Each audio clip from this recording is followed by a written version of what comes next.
I really enjoy pointing out every year that with the exception of a few cottonwoods that grow along the creeks, every single tree that we see in Moscow has been planted by somebody back in the past.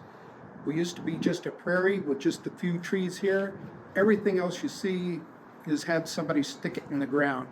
And that is so important. And it's incumbent on us to continue that tradition because as some of the trees age out, especially like up in Fort Russell, we need to have other trees already growing to replace them.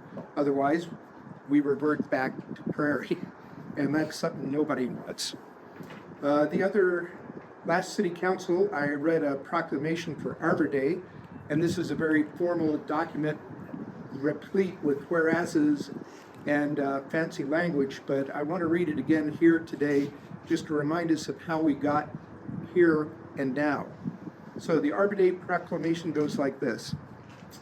Whereas in 1872, Julius Sterling Morton would become the Secretary of Agriculture under President Grover Cleveland, proposed to the Nebraska Board of Agriculture that a special day be set aside for planting trees.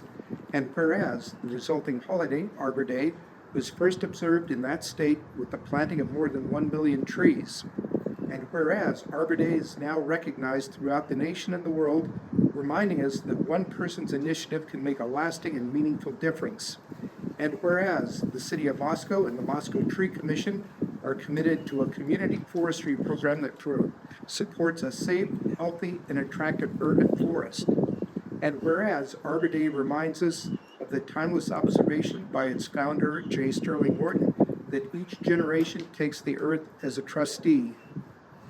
And whereas to celebrate Arbor Day in Moscow, the City of Moscow and the Moscow Tree Commission have partnered with the Paradise Creek Regional High School and the Rotary Club of Moscow to plant 3 redbud and 2 tricolor beech trees today here at Berman Creekside Park. And now, therefore, I, Art Bettge, the Mayor of Moscow, do hereby proclaim August 25th, 2025 as Arbor Day in the City of Moscow, and I urge all citizens to support the planting of trees to promote the well-being of this and future generations.